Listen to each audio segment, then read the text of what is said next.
Recently, many of us have become interested in what's going to happen in the future in a way that we probably have not most of our lives. Things have been pretty crazy the last 2 years since the COVID rollout. And we are receiving, at the same time, some very interesting psychic prophecies from a variety of people. I don't know if I'd even call them prophecies, as possibly telepathically derived intelligence. I am by nature skeptical, and I have studied prophecies and failed prophecies, and very many of them are, and they may just be our attempt to try to control an uncertain future and to reassure people. But the following excerpts from a long, detailed thing that a woman shared in late 2021 got my attention because it's so similar to what I have now heard from at least 2 or 3 other independent sources that claim to have had physical visitations by advanced extraterrestrials from Arcturus and from the Pleiades, who are predicting to us that if something really big is going to happen, and this was back in 2018, the Earth is going to come to a standstill, but not to worry, hang on, that it's going to turn out really well, and we need your help. So this is one of them, and it's in extraordinary detail, so I thought it would be good to share. Perhaps no one can really know the future in full detail, including higher beings or those with more understanding or even those that are helping to create something, because there's so many players involved.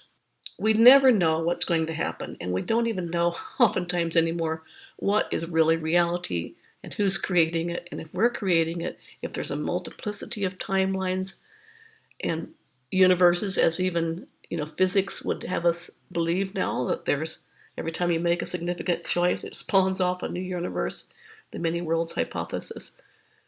And then some say it's all an illusion, and there's some very compelling research about that too. So that's kind of another issue, and it may ultimately be even a bigger issue than these things.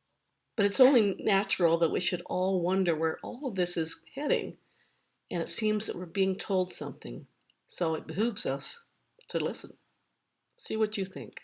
Here are some excerpts first, as the speaker, who I'm going to call Anne, just for anonymous, okay, that Anne shares about her career as a psychic and why she's wanting to keep this more just privately shared amongst friends. This is a prophecy of the future. I know most people on the planet are not yet ready to accept that what I'm about to share could be a possible reality. It's why I've been hesitant on sharing it at all.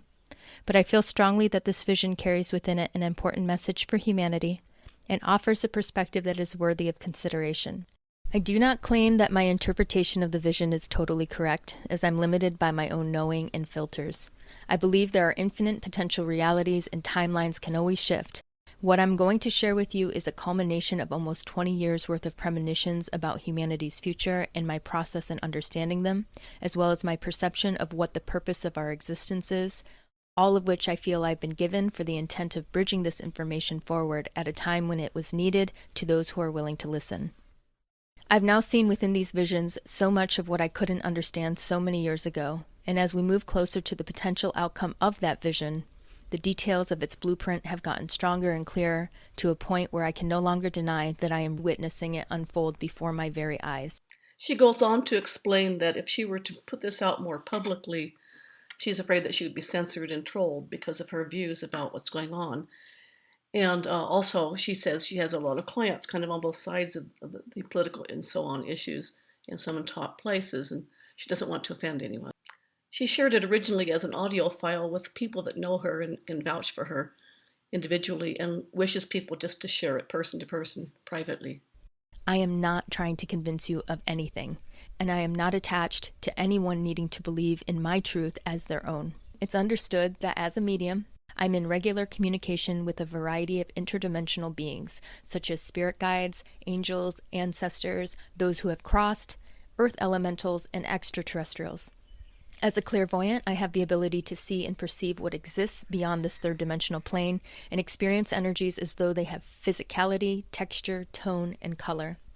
This ranges from the darkest of the dark to source-light consciousness and everything you can imagine in between. My first conscious contact with ETs happened in early 2003, when 3 tall gray beings with large black eyes manifested before me and telepathically downloaded me with, in a matter of seconds, so much information that it was impossible for my human consciousness to integrate.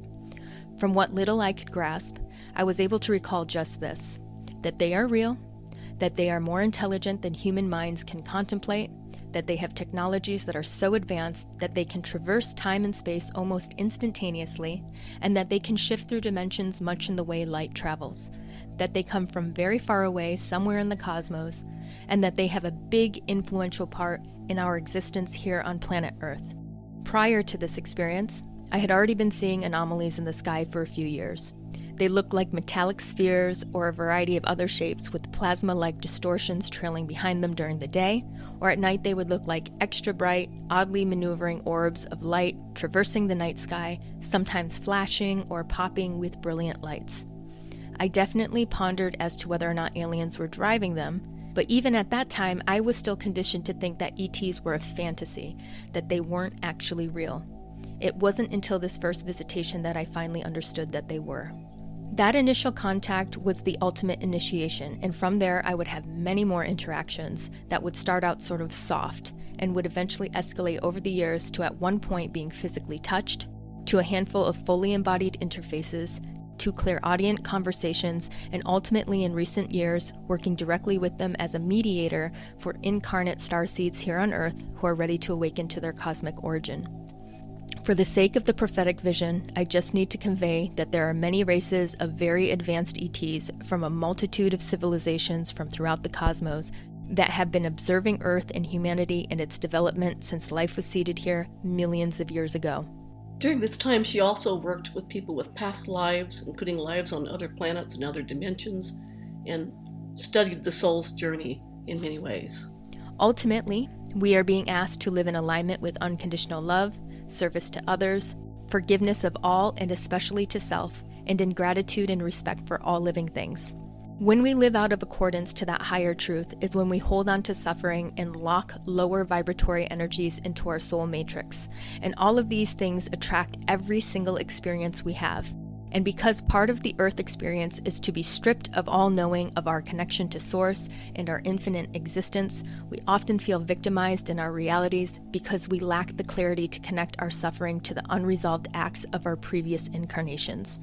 This makes it difficult to see that we are likely experiencing our own karma, and the challenges we face in forgiving our perpetrators is in fact the deep need in our souls to forgive ourselves. To understand the rest of these visions, she says it's important to understand the soul's journey, that we do have positive helpers and ultimately the divine source, but we also do have negative entities that detract us from our journey.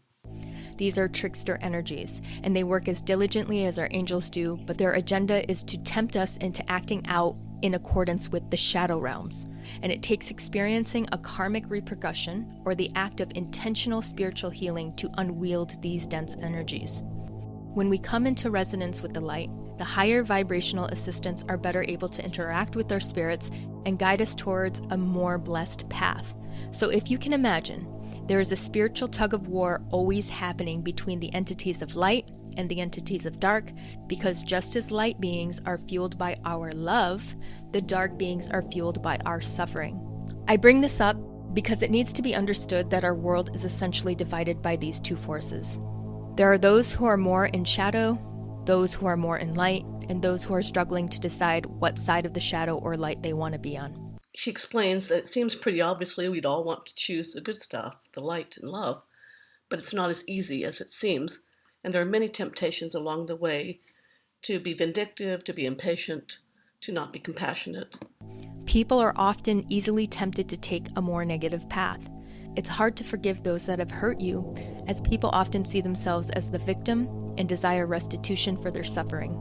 There have been spiritual and religious pathways passed down from many cultures from all over the world throughout time that are trying to teach us this ultimate truth. The bare bones of it all is understanding that we are in a battle between good and evil, and we are all just trying to navigate our way back home to Source. Having laid this essential foundation of the understanding of both the individual and collective journey of souls on Earth, she then goes on to share her profound visions that began in 2007. In early 2007, I had my first of a series of 3 identical visions of the future.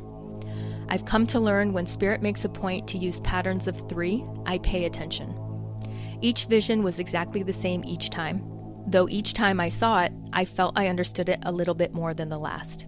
The first time it came to me, I thought it would happen immediately. I braced myself as though this incredible event would unfold over the next few days. Nothing happened. I eventually wrote it off as a fantastical delusion, feeling humbled and ridiculous that I believed it so strongly. The second time I was shown it, a few months later, I was mystified by how exact the vision was to the first time I saw it, that I thought this has to be true. Why would I see this a second time? The level of total knowing of its validity that I felt was so strong that nobody would have been able to convince me in that moment that it wouldn't happen. But this time, I at least had the awareness that it wasn't going to happen immediately. She believed that it was really important that she share it, but instead she somehow managed to crash land into her mundane way of life and job. Besides, who am I that anyone would care to listen, and no one would believe me anyways? Then a few months later, the vision came for a third time, and just as before, it was exactly the same. Except this time, I cried and I sobbed and I cursed to the sky and I begged them, whoever was showing me this, to stop. She could just not understand why they were almost like torturing her with this vision and its hope without anything actually happening. So she begged for them to stop. As I understand now that they didn't care what my process was back then. They knew that it needed to be burned into my consciousness so I would not forget, as it would make more sense to me as the years progressed. And as I stand here now, I tell you I am astounded at how aspects of the current reality directly correlate to what I saw. This is what I was shown. My spirit was ejected from my body, and I floated away from the earth until the entire world came into view. I could see, hear, and feel what was happening all over the planet as though it was one being. It was the collective energy of humanity. I saw that the state of consciousness across the planet was focused in a predominantly negative way. I saw that people all over the world seemed fixated on self-serving and superficial deeds. I could hear the voices of many shouting, pointing fingers of shame and blame, projecting their pain upon each other to satisfy the need to feel rectified and superior. I heard the cries of suffering and hopelessness as so many were being mistreated and abused, made to feel ashamed of who they were or for the circumstances that they felt no control over. And most of all, there was this overwhelming feeling of not being heard. I saw people swept up in focusing their intentions for personal gain, wealth, adoration, and power to try to validate their worthiness over another. It felt like everyone had an every man for themselves attitude. This I saw within individuals, social groups, political parties, cultures, countries, races, and religious organizations. The consciousness of the collective was hyper-focused on aggravating this sense of separation and superiority over others, and that the gaps between these polarized positions was being filled with judgment, hatred, and disdain for those who did not serve their specific ideologies. I saw this overwhelming need all over the planet to put others down, to mock one another, and this grotesque focus on pointing out the faults of those around them in order to assert dominance was beyond hard to digest. It made me feel ashamed of being human. Everyone, including me, was partaking in this mentality on some level or another, and no one group was excluded from being swept up in this horrendous cloud of judgment and persecution. We don't always realize how much we play into these negative behaviors on the day-to-day. But when you see it at the concentrated collective, you realize how terrible and separatist it is. It is the opposite of love. I could see the energetic effects it was having on the planet. It looked like a thick cloud of negativity cloaked the earth, and I watched it get progressively darker and more chaotic, and the thicker it got, the more aggressive, disheartened, and frightened the voices became. It felt like the world was being squeezed, and everyone on it was slowly suffocating in this dark, oppressive cloud. It literally felt like no one could breathe. Then I was shown that something significant happens. Something huge. Something so important that the world would seemingly know about it all at once. Though I wasn't shown exactly what the thing was, I knew it was so profound that it captured the attention of the entire planet. I saw that the network of media, meaning radio, TV, and internet, had a huge part in how it was that the whole world would know about this thing all at once. I saw that the ability to spread information in this way would be a catalyst to a very swift and massive awakening that unfolds across the planet. To give you perspective, at this time, no one I knew was even sending text messages. It was shortly after these visions that text messaging became mainstream. Nobody had smartphones, and the idea of viral videos was not yet part of our social vocabulary.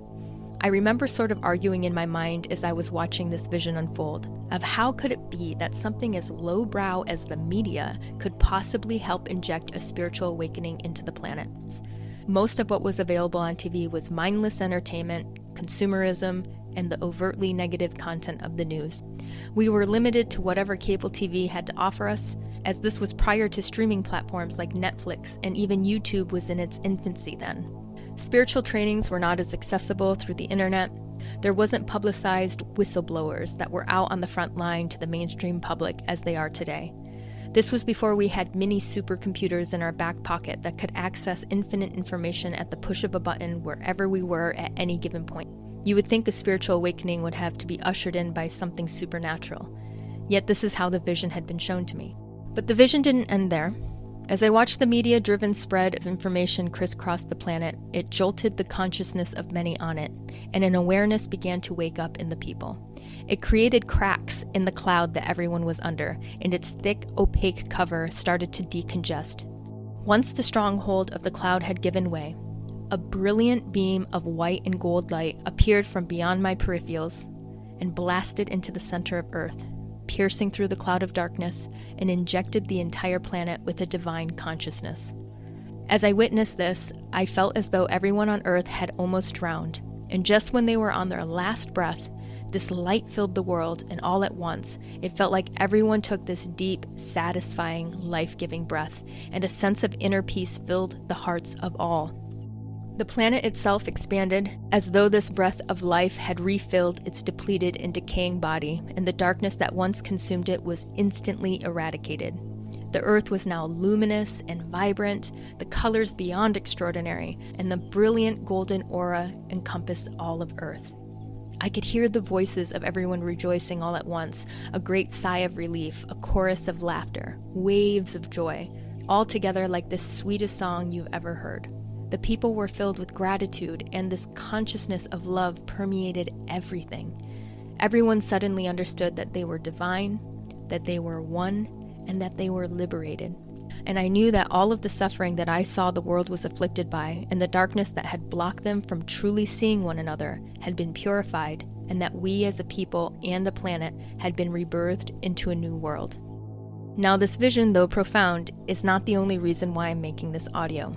But it is the seed of the most recent series of visitations, visions, and downloads about the state of the world and the potential future that I want to share with you. And for you to understand it in its entirety, I need to share some key points of experiences I had leading up to them. In 2017, I was visited by a new group of beings that I would come to know as Lemurians, who I also believe are very similar to the groups that are called the Nordics, Pleiadians, Tall Whites, or Garthans. They have been a big part of an ever-expanding team of interdimensional beings who have been in regular communications with me in order to help me prepare for the changes that were coming. The initial message in our first meeting was, "The world as you know it is about to change. The veils of illusions will dissolve and all truths will be revealed." They showed me the progress of humanity across all time and how we have been moving along little by little for eons. There was a destination that we were always headed towards that they showed me as a sort of portal. As we were floating along towards it, and the closer we got, the more momentum we would experience from its pull. But once we crest the actual lip of its opening, the momentum will seem near instantaneous as we are pulled through the portal. They prompted me that it was very important I prepare by doing as much personal spiritual healing and development as I could, as there wasn't much time left before these changes would take place. In early 2019, I would be visited by them again, and they came in with another message. The curtains are open, it's showtime. They said there will no longer be veils between them and humanity, and those who are ready to connect will start being visited. There would be more sightings and more visitations happening all over the planet. In the fall of 2019, they urged I prepare and strengthen my energy as a huge shift was coming. To be honest, I was expecting something a little more uplifting, but what we got was a pandemic. In a matter of days, I saw the entire planet be pulled into a state of fear and panic, and a global shutdown ensued. We as a collective in our history have never experienced this kind of shock. I don't think anyone knew how to navigate their feelings with so much uncertainty around what was happening. This disease, a virus, could attack the lungs and suffocates its host. Suddenly, we were forced to mask, constricting and confining our breath, as many were trying to get accustomed to breathing with fabric over our face. Civil unrest escalated, and we saw race wars ignite after a black man was choked to his death by a police officer. Protests surged, and people all over the country were holding signs saying, "I can't breathe." Fires, unlike anything we've seen, devastated California, Australia, and Russia that were so huge the skies were completely blackened out with smoke. I found myself continuously stunned to see how reflective this all was to the prophetic vision I saw in 2007.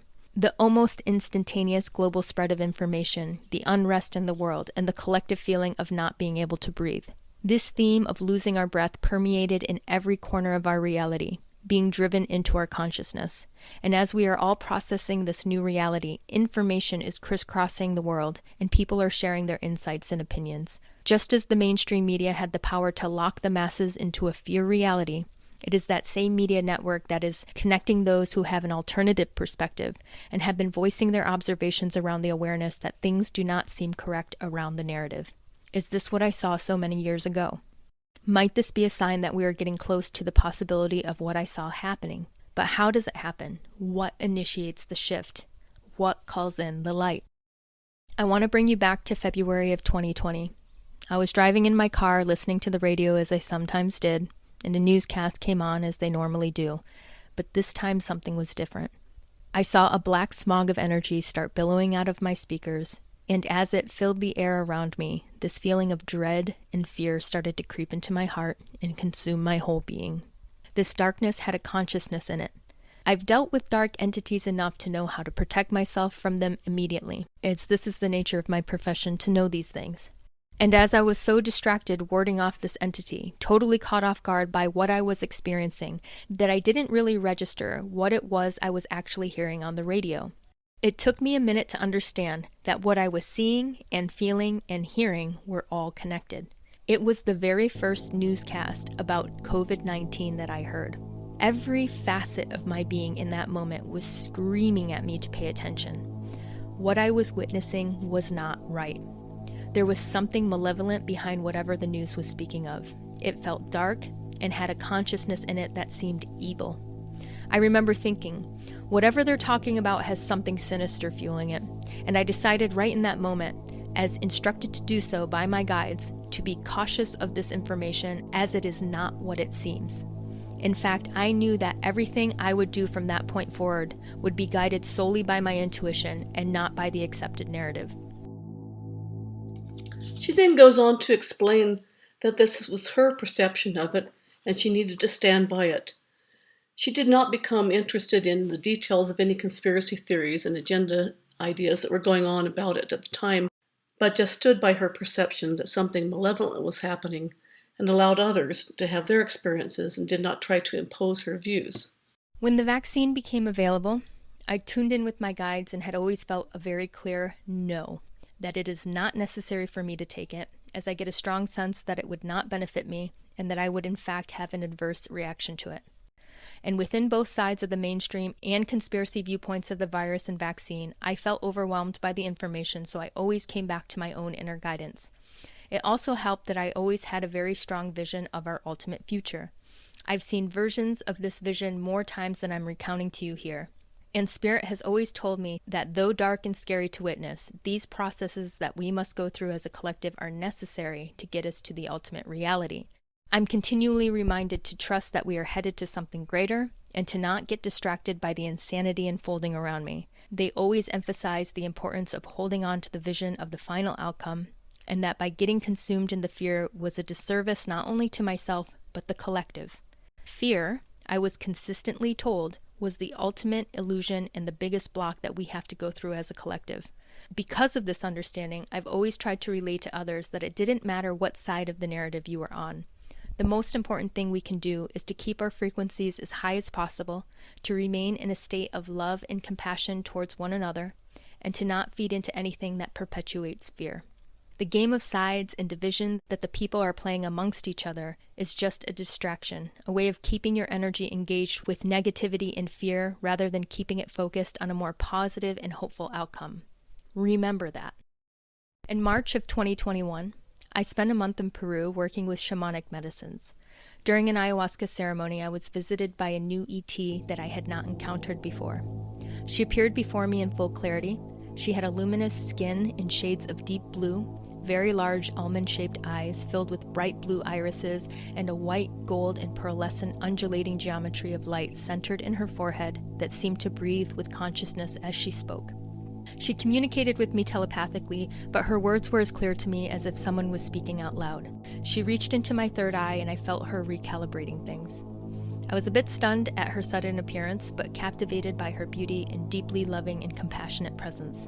"What are you doing?" I asked her. "We are upgrading you so that you'll be able to better communicate with us in the future. There will come a time when we will call upon you to assist us." "Who are you?" I asked. "We are Arcturians," she said. I've heard of them before, and I believe I had experienced them from a distance, though this was the first time I had seen one up close, and the first time I've had a direct communication with one. She then proceeded to brief me on the galactic politics, on what was happening to our planet and the intentions they had for our near future. As she divulged this information, a screen of images would play before my eyes to illustrate what she was speaking of. This is what she said and what I saw. "Your planet has been under the control and influence of a powerful group of beings with a very dark agenda. They have now been dismantled." I then saw images of what looked to be a military-like invasion where many people were being arrested and imprisoned. In the commotion of it, I could not make out what they looked like, meaning if they were human or not, but they felt incredibly powerful, and it was obvious their energy was very dark.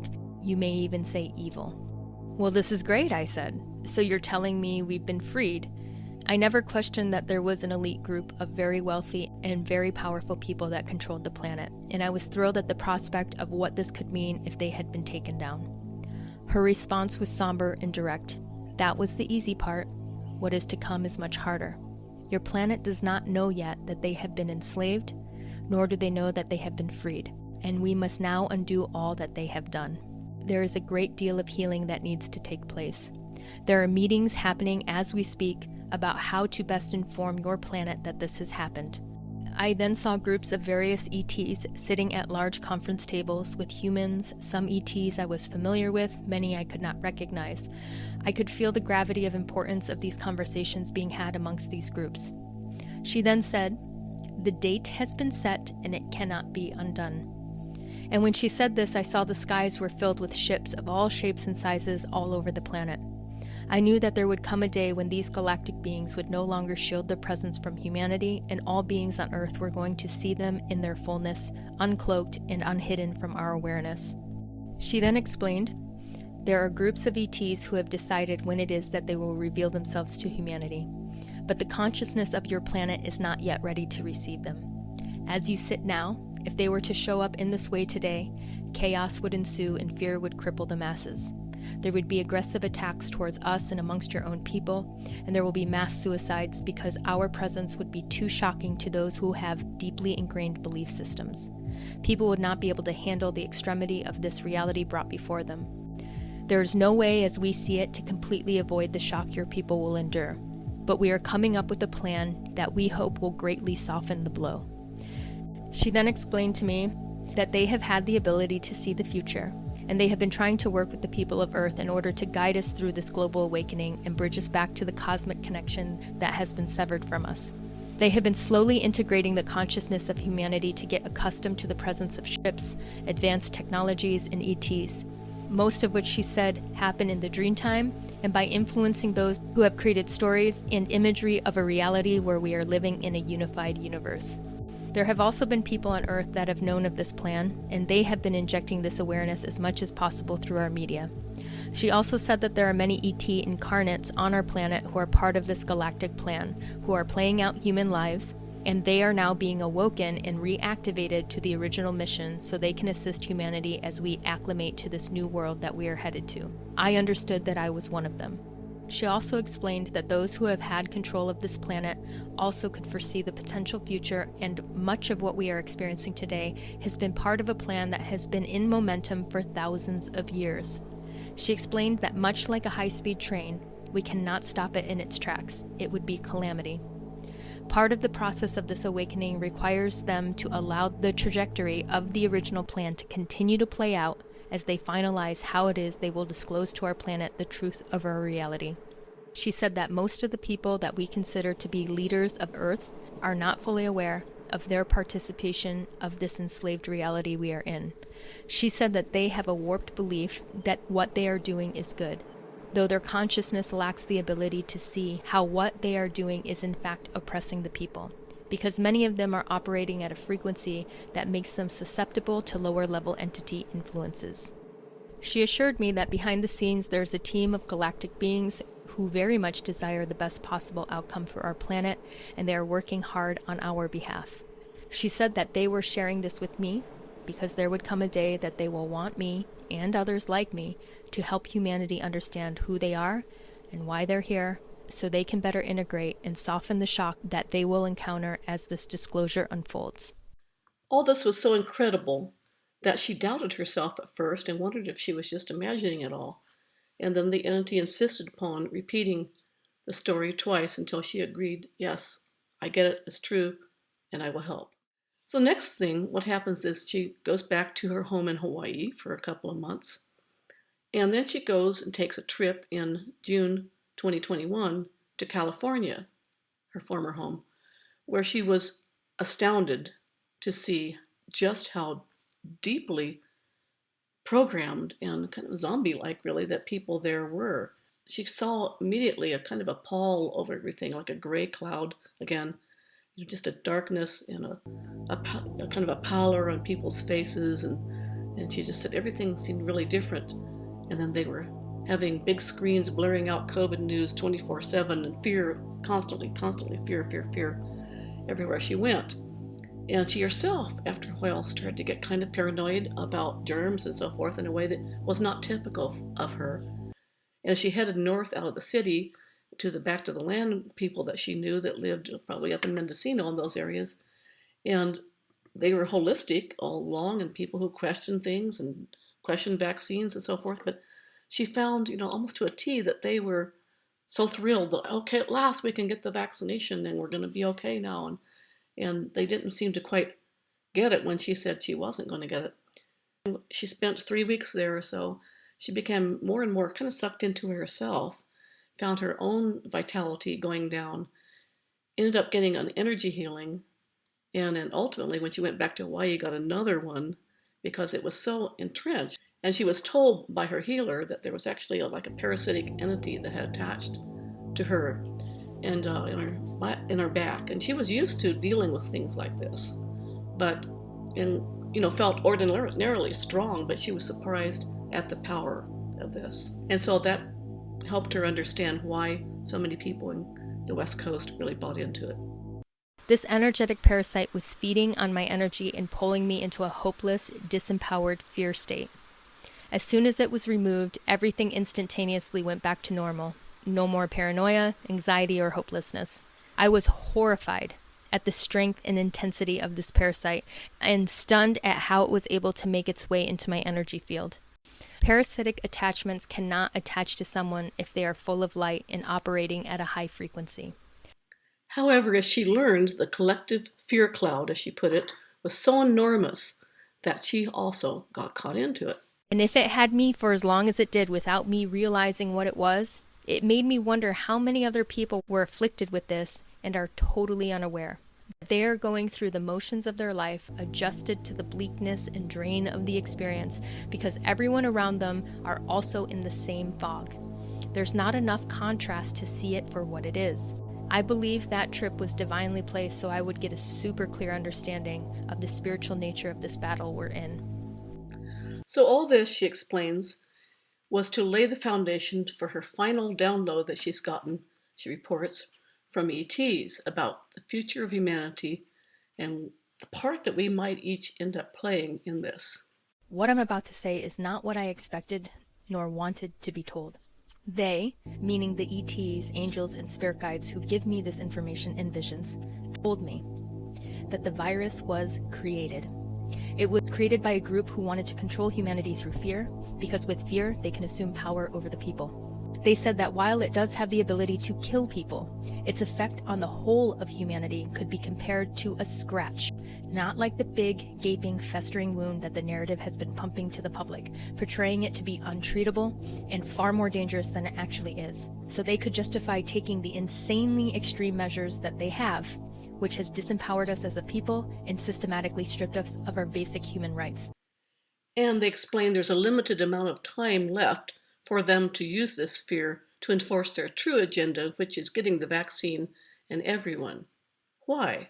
They explained to her that there are particles in the vaccine that disperse throughout the body and interfere with the energetic fields of the body, with the connection to source, with the soul matrix, with what keeps us healthy and balanced and connected with our spirit. This was something that they wanted to do and had been planning for a very long time, because both sides on this battle have foreseen the coming of a special time for the Earth, when the Earth in its journey around the galaxy would enter a special high-frequency field that was meant to aid the entire planet and humanity to ascend to a higher level of frequency. And they wanted to prevent that. So rather than reducing fear, as you would expect, thinking you're now safe from the disease, the vaccine actually has increased fear by disconnecting us from our soul, in a sense. And it increases also the sense of separation and superiority and ego and all that that's going on, that's causing a problem for humanity and has for a long time. The good news was that for those who are used to doing spiritual practices and working with their energy body, this is not really a problem. It's a limited effect from this vaccine. Those who are used to doing spiritual practices, eating clean, living healthy, that they would naturally rewire themselves back into their normal connection to source. But those who are not used to those kinds of things, who live in a more mundane style, would be apt to have some ongoing problems. For those that have no spiritual practices or tools, those are the people of concern. Those are the ones who are going to be continually affected by its ability to block the prana, chi, or life force energy, whatever you want to call it. The key for both groups amongst the vaccinated really is to do the work, and really for all of us, to keep up our energy, to live healthy, exercise, eat well, and all of that. So these special high frequencies and ribbons of energy that the earth is entering is like a healing massage for the earth. It's like a purge for all of us. Both the earth itself, and with all these natural disasters, are part of this purge, and also for humanity collectively, and for us individually. It's a means of healing lifetimes of trauma and patterns. And it's going to bring up stuff. It's going to bring up our dark stuff and relationship issues and whatnot. And it's time to do the work. They explained to her that it's going to be intense and overwhelming for the masses and for the earth and for many of us. But hang on, things will get better, and it'll be very cleansing, like a good purge. The negative experiences that many will go through are meant to balance them so their souls can ascend. They explained to me that this time now is deeply embedded into the hidden consciousness of all, that by divine design, we would come to a time where these energies have opened up portals of healing, and we might access this divine truth and do the work necessary in ourselves to dispel as much of the wounds of our spirits as possible in order to prepare for this great shift. And we are assured that many ET groups from around the cosmos have been coming here to help, have sent their own to incarnate into human bodies or to help in other ways. Star seeds that help us get a leg up on what's going on and help others to make it through this shift. Such beings have been bringing us good things for a long time. Enlightenment teachings, advances in culture, technology, and the arts. But as she explained, this is a universe of polarities, dark and light, of good and bad. And so there are other beings that are here to kind of bring things down.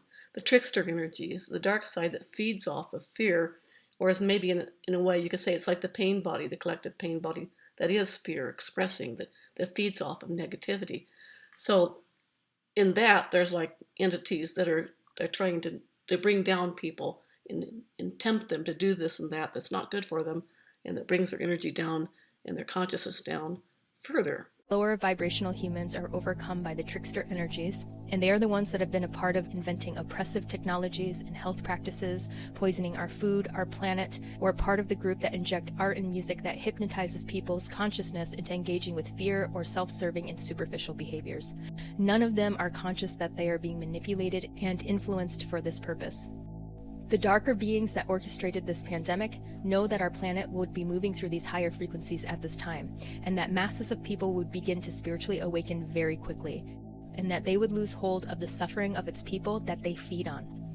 So they have been systematically preparing for countless generations so that in this time now, they would be able to limit our ability to be influenced by these ascension energies. They told me that if COVID had not happened, the acceleration of the collective consciousness would be very obvious across the planet. People's psychic gifts would be opening.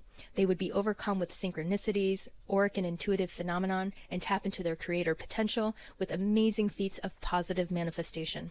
People would have a very clear lens to see through lies and illusion, and they would have a greater sense of love and compassion towards all living things. But the fog of fear created from COVID consumed the planet, like a collective consciousness experiment put upon us to be our own oppressors. The darker forces of negativity understand that we are powerful beings, she was told, that we are creators of our reality, and the biggest lie ever put upon humanity is that we are limited, powerless, and unworthy. If we did not believe that, they would have no food and they would have no way to control us or to enslave us. If humans truly knew what we were capable of, we could instantaneously change the whole of our existence with one collective intentional thought. Then they showed her the image of Terra, of Gaia, our Mother Earth, in bad shape, suffering, malnourished, abused by our environmental disregard and by our energy fields and our consciousness. She became very discouraged and wondered how could she possibly do anything about this as just one person. And yet they assured her that one light counteracts like 10,000 shadows. UFO manifested above me. They communicated to her that they have the ability to be super close to us. We may not even know that they are there. But as we raise our frequency, they become more tangible and more real to us. We enter their dimension. I suddenly had awareness that there were not only many ships in the sky, but there were many ETs of all different kinds all around me. They explained that as we upgrade ourselves, we will see them more and more. We will have, first of all, dreams that indicate that they're there. We may see orbs or have little visitations or whatever it might be for each person. This acceleration of consciousness will happen over a phenomenally short window of time in comparison to the many thousands of years that we existed with extremely limited abilities. They said that there are some ET groups who have had the ability and purpose of manifesting in our third dimensional space, and those are the ones that have been part of the many recorded sightings and encounters priming humanity for this global awakening. They have served their purpose, but we are not only meant to align with them, as there are even higher density beings who have had no desire to drop into the dangerous and toxic conditions of the third dimension. They are waiting for our planet to evolve enough to be in coherence with them, and they have been doing all that they are able to in safely guiding us to this higher dimensional reality. It sort of felt like the event was happening, but we didn't even know we were there or that it started. They explained that because they were in a higher frequency, that time did not move like it does in the third dimensional space. So what from their end seems momentary might feel quite drawn out on our end, lasting many months, maybe years. And we are now in the window of time that as people start awakening and sort of popping into their dimension, they will be ready to seize our momentary shifts into their dimension to assist those that are awakening into this higher frequency reality. They then showed me that the planet was essentially divided into three major groups. Group 1, the smallest group of all, those are the ones who have maintained their spiritual alignment and are awoken. They are committed to their spiritual faith and rely on their own intuitive abilities and believe in their manifesting power. They have not been swayed by the shadow forces and have easily sensed when untruths were being told. I saw them as spiritual guides, leaders, and light workers all around the planet. They have managed to keep their consciousness above the oppressive fear cloud by utilizing their spiritual tools and practices and are dedicated to being a voice of positivity and compassion in a reality where so many want to focus their energy on fears and judgments over others. Then there is Group 2, which is bigger than the first, and they are the group that comprises of the truly dark, self-serving abusers, sociopaths, and psychopaths with purely evil intentions that are here to keep darkness and suffering in the world. And in group 3, which is much larger than the first two groups, this group consists of the ones that are somewhere between the other two. They are the ones that are still struggling with the temptations and oppressions of shadow and their deeper desire to be truly good. Many in this group are actually well-intentioned beings who make good choices in life, but they are not spiritually awoken or understand that they are divine, infinite beings that are one with Source. They have bought into the illusion that they are limited and see the whole of their potential from a physical point of view. This is the group that has those that get caught up in the game of sides for seemingly good cause, but are unaware of how they are adding to the energy of shame and blame, separation and fear. This also includes the many who should be spiritually awakening now, but are being oppressed by the vaccine, as their frequency is being stifled in order to keep them buried under the fear cloud and separated from the light. Please understand that being vaccinated or unvaccinated does not determine which group you belong to. Your place is solely decided upon your level of spiritual consciousness. The ETs said that those of Group 1, the awakened ones, are going to continuously benefit from the high-frequency energies that are encompassing the planet. They assured me that there are more and more waking up, furthering their spiritual development by the second, that they are everywhere, and though they have not fully come forward or are openly talking about it, it is blossoming behind the scenes. You will know you are part of this group if in just the last few years you have seen your life lift and suddenly accelerate into a positive direction. You will have become more in alignment with your highest potential, and you will be reaping the rewards of many things that you've been trying to manifest in your life. You will have noticed that despite the fact that there are so many who are suffering through the blow of the pandemic, you had somehow managed to be positioned in such a way that you were able to breeze through it without being totally devastated. They told me that this acceleration is going faster and faster by the moment, and that we will see this group advance very quickly in a very short window of time. Their psychic gifts will be opening up in ways that are beyond our imagination, as they are the ones that the higher ETs are on standby to assist, teach, and upgrade as they lift into the higher dimensional reality. Because they are going to be so illuminated, the contrast and separation between them and those who remain stuck in the old, low vibratory frequencies is going to be more obvious than ever. It will be like a magnetic force of gravity, where groups within like frequencies will begin to congregate. Those in the light group will be driven and inspired to spread the light in any way they can, facilitating healings, gathering in groups to teach and share these spiritual practices and truths. Their life will revolve around self-healing, healing of others, and the healing of the planet. Those who stay behind will add to the fear and exist in a space of hopelessness, depression, and anxiety, and will feel powerless to pull themselves out of their own suffering. They will fear their future. They will pocket in areas that are set to experience social and political unrest and be bombarded with natural disasters, disease, and violence, as well as experience struggles within their personal lives, soul groups, and communities. They will feel stuck and unable to transition out of their oppressive situations or lack the empowered will to create a better life for themselves. They will blindly bow to the pressures instilled by their governments and peers.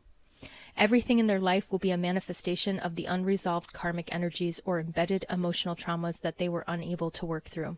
And because they are not benefiting from the ascension energies that are surrounding the planet, it will be difficult for them to navigate their healing of mind, body, and spirit with efficiency. Because they lack the empowered awareness that they could have shifted the density from them with these spiritual practices, they will have to go through manifesting their imbalances in the physical as these unfortunate experiences, in order to balance the karmic debt their souls need to reach ascension. The contrast between these two groups will become so intense that it will be as though they are living in two different worlds, though they will be very much aware of each other. While one group is experiencing this incredible spiritual awakening and advancement, the other will not have the capacity to believe it. Though Group 1 will be more aligned to have a smoother path in front of them, it will be incredibly difficult to witness the others go through the suffering. I was told that we are in this transition now, and have only seen the tip of what this extreme polarization will look like. It will be devastating to be in the suffering, and devastating to observe it. When consciousness awakens, people will be reconnecting to their higher self, recalling their past incarnations, visiting with ETs, having full contact with their spirit guides, angels, and ancestors. There will be no sense of separation between them and their loved ones who have crossed over, as they will be able to see them and communicate with them in an even more lucid way than some of the best mediums can today. They will see the earth spirit and elementals, and may even tap into some superpowers like telepathy, telekinesis, levitation, and teleportation. This heightened awareness will make them ultra-sensitive to seeing all aspects of the energetic world, including energies that are out of balance, and this ability to see these distortions will make them effective healers, as they will be able to recognize where healing needs to take place and do what is necessary to facilitate it. They will help the earthbound spirits who have been trapped and unable to cross over, and support the living in opening up their energy bodies to integrate more light. The further they evolve, the more assistance and guidance they will receive from the beings within the higher dimensional planes. There will be some within this group that are more advanced and will act as pioneers and guides for those who are coming through right behind them. As the collective light from Group 1 amplifies, it will inspire some of those from Group 3, and this awakening will trickle in and pluck them from the shadows one by one, so that they too can join the collective effort to move towards true enlightenment. And the most amazing part of all is what happens next. When there are enough souls who have elevated to the full potential of their light consciousness, there's going to be a miraculous event. A divine consciousness will fill the world and permeate everything. It will speak from the sky, the earth, your own inner being, and at the same time will feel as though it has form and is speaking to you directly.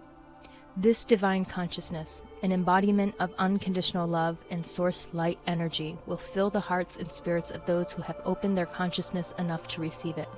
It will invoke a call to action, and all at once those who can hear it will know exactly what they are meant to do. I do not know if it is individualized or if it is collectively all the same, but it felt as though everyone who heard this call aligned their intention at the exact same time to hold on to a vision of healing for the whole planet and all beings on it. This group are the ones who no longer carry any fear, doubt, or lack of worthiness in their hearts, who have an incredible faith in their vision of a better future, and believe in the power of their intention with such certainty that the potency of their prayer and vision cannot be obstructed by shadow. This divine consciousness, in combination with those that align to its call, will illuminate the earth and everyone on it with a light of healing that purifies everything. The ETs explained to me that if right now, all at once, the entirety of everyone on Earth was to stop destroying this planet and each other, the damage we have caused in this moment now is so unsurmountable that it would take a multitude of generations to reverse the devastation we have caused our planet and its people. And seeing as we are not prepared to stop anytime soon, and the contamination of our world progresses, we are in short beyond repair. They said the only way that we will save ourselves is to stop looking at our world from the third dimensional perspective, where everything is defined by time and space, believing that we are confined by the density of this reality, therefore slowing and limiting our ability to facilitate the change necessary to heal our world. It will require the effort of many who have been illuminated to access their fifth dimensional mindset, where the power of belief and positive intention can bring thought into form almost instantaneously. They will change the fabric of this reality for the greater good of all, abolishing fear. The power of healing light will be anchored by this potent group of people holding the vision, and a colossal purification will take place, lifting this planet and everyone on it to a higher dimension. We simply decide to choose a better reality. This is Ascension. After this massive healing and reset, everyone will be fully integrated into a higher consciousness, living in a state of love and oneness with all. The ETs will then share with us all aspects of their more advanced way of living, so we too may live more harmoniously with this new earth and each other. They will offer energies and technologies that are sustainable to our world. We will be given a greater system of education and be taught advanced forms of healing. Everyone will desire to live in spiritual harmony with all living things, and we will inspire and lift one another rather than compete. People will contribute to society by doing things that fulfill their spirit, as it is in alignment with their greatest passions. All technologies, spiritual practices, medicine, education, and art will be in true alignment with the highest good of all things living. It will be a bona fide golden age. So this incredible revelation, though hopeful and wonderful to consider, had me wondering about the suffering that still must unfold to get us there. Is it necessary, I asked, for so many people to go through all that suffering before we get there? No, they said. It can happen sooner. As you sit, you are now headed towards this deeply polarized reality, where many will experience terrible hardships. But if more of you awaken fast enough, you can bypass that reality. It takes a specific number of you to be open to receive this call to action for it to initiate. So it is dependent on your own people to do what is necessary to get as many of you there as soon as possible. There's no more important time than now to stay in alignment with the light, to hold the higher vision, to not be distraught by the charade of fear that is trying to blind you with hopelessness. You must hold a positive intention in all that you do, and remember that you are all very powerful creators. The second you doubt this in yourself adds to creating more of a limited reality that you are already in. For every kind act to any one person, if it helps them feel even an atom less of despair, the second you doubt this in yourself adds to creating more of a limited reality that you are already in. For every kind act to any one person, if it helps them feel even an atom less of despair, or connects them to the feeling of unconditional love, you will create a vibrational lift that ripples through the collective and enhances the opportunity for another person somewhere down the line to reach the full potential of their awakening. It takes the effort of all to get you there. This is how it can be done faster, and that each of you must hold the responsibility in yourself to be mindful of your energy and projections. The ability to exist heart-centered and empowered with love, light, and faith is what will ultimately save your planet. As I processed this vision for the weeks after, I was reminded of another vision I had about a year ago, and wonder if what I saw was what it might be like at the exact moment that the healing light is injected into the earth. In this vision, I saw the earth as two, one more in shadow and one more in light. They were superimposed on top of each other, so that it seemed as though both were coexisting, but those who aligned with one form of the earth or the other would be having a totally different experience. I saw a deepening of separation happening as the worlds were splitting apart, and at the final moment, before they detached from each other, this light filled everything. I observed it like a plasmic curtain of golden light and iridescent rainbow waves of cosmic energy undulating within it. I was in awe as I looked around, and the spirits and beings that I have been perceiving through the veil for most of my life now looked fully embodied. I saw my spirit guides standing beside me, and angelic beings of light and ETs, as well as the other human beings who were like me, observing this grand separation of these two versions of Earth, supported by their guides and angels too. We looked at each other as this wall of light came down, and we could see how it was affecting those who were still anchored to the more shadowy Earth. There were people on the other side of this curtain who had enough opening in their spirits to be affected by this incredible light, and many of them were screaming in the streets. It was as though this light was forcing anything that they had not processed or learned within themselves to surface all at once. A man in front of me had fallen to his knees and clutching his head, he was wailing in horror and despair. When I focused on him, I could hear his thoughts and feel his pain. He was having a very intense life review within himself, and was so clearly aware of all the terrible things he had done and the scope of suffering that he had been subjected to. The level of shame, guilt, and pity he had in himself was unbearable. I could see flashes of the acts that he had committed on others and the abuses that he had endured rolling over his being as he processed the horrid truth of who he had become and how he got there. It was then that all the higher beings looked to us and said, "There's not much time. Go and save as many as you can." And all of us crossed through this curtain and ran to these people who were facing their own darkness. We put our hands upon them, and in one focused thought we conveyed to them that they were already forgiven. And the shadows that kept them locked into their own madness lifted from them instantaneously, and they were able to stand and join those who were on the other, more illuminated earth. Eventually the two split, and those who were left behind stood in the wake of the shift, confused, realizing so many have disappeared, but having no awareness of what they've missed out on. Those who moved on with the new earth no longer held on to the memory of the old world. They did not even grieve it. They had been rebirthed anew.